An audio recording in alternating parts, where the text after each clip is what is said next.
Hello busy people, welcome back to shakes travel and more channel. ఎలా ఉన్నారు friends? I hope అందరు బాగున్నారు అనుకుంటున్నాను.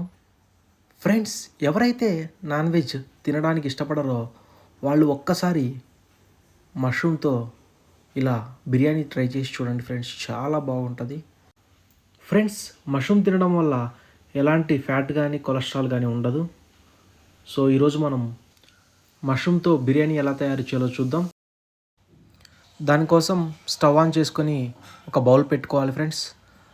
దాని తర్వాత ఒక 2 to 3 స్పూన్స్ ఆఫ్ గీ కానీ లేకపోతే ఆయిల్ ఉంటే ఆయిల్ యాడ్ చేసుకోవాలి.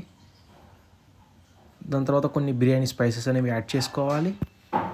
అలాగే కట్ చేసినటువంటి చిల్లీ, అలాగే ఒక ఆనియన్ పీసెస్ కూడా యాడ్ చేసుకోవాలి ఫ్రెండ్స్. అలా ఒక 10 minutes బాగా ఫ్రై అయిన తర్వాత కర్రీ లీవ్స్, అలాగే కొంచెం జింజర్ గార్లిక్ పేస్ట్ కూడా యాడ్ చేసుకోవాలి.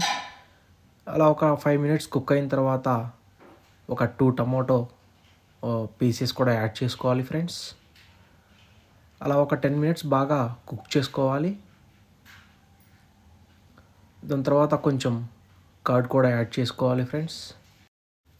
అలా యాడ్ చేసుకొని బాగా కలుపుకోవాలి.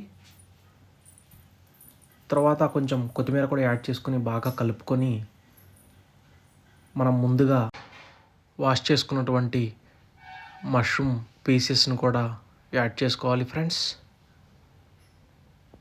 సో అలా యాడ్ చేసుకొని బాగా కలుపుకోవాలి. తగినంత సాల్ట్ కానీ లేకపోతే కల్లుప్పు కానీ యాడ్ చేసుకోవాలి. అలాగే 1 tablespoon చిల్లీ పౌడర్ కూడా యాడ్ చేసుకొని బాగా కలుపుకోవాలి. అలాగే కొంచెం గరం మసాలా యాడ్ చేసుకోవాలి. కొంచెం ధనియా పౌడర్ కూడా యాడ్ చేసుకోవాలి ఫ్రెండ్స్. అలా యాడ్ చేసుకొని బాగా కలుపుకోవాలి ఫ్రెండ్స్. దాని తర్వాత మనం 1 glass ఆఫ్ రైస్కి 2 glasses ఆఫ్ వాటర్ అనేది యాడ్ చేసుకోవాలి. సో మనం ముందుగానే రైస్ని నానబెట్టుకోవాలి ఫ్రెండ్స్. అలా వాటర్ యాడ్ చేసుకున్న తర్వాత సాల్ట్ కానీ చిల్లీ పౌడర్ కానీ తక్కువైతే యాడ్ చేసుకొని మూత పెట్టుకోవాలి ఫ్రెండ్స్. అలా ఒక 10 minutes to 15 minutes బాగా హీట్ అయిన తర్వాత వాటర్ అనేది బాయిల్ అవుతుంది.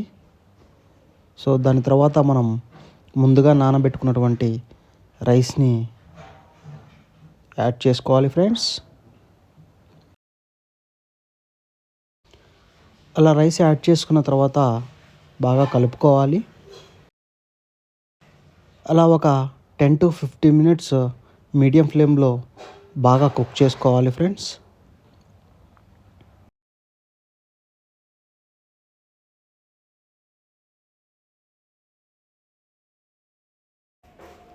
అలా రైస్ ఉడికిన తర్వాత లో ఫ్లేమ్లో పెట్టుకొని కొంచెం గీ అనేది యాడ్ చేసుకోవాలి ఫ్రెండ్స్. అలా ఒక 5 minutes లో ఫ్లేమ్లో కుక్ చేసుకొని స్టవ్ ఆఫ్ చేసుకోవాలి.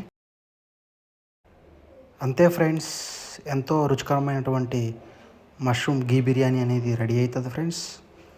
సో చాలా బాగుంటుంది ఫ్రెండ్స్. ఒక్కసారి ఈ పద్ధతిలో ట్రై చేసి చూడండి. ఎవరైతే నాన్ వెజ్ ఇష్టపడని వాళ్ళు ఉంటారో ఒక్కసారి ఈ మష్రూమ్ బిర్యానీని ట్రై చేసి చూడండి ఫ్రెండ్స్, చాలా బాగుంటుంది. Hope you guys like it. Thank you so much for watching this video. Please do subscribe to my YouTube channel.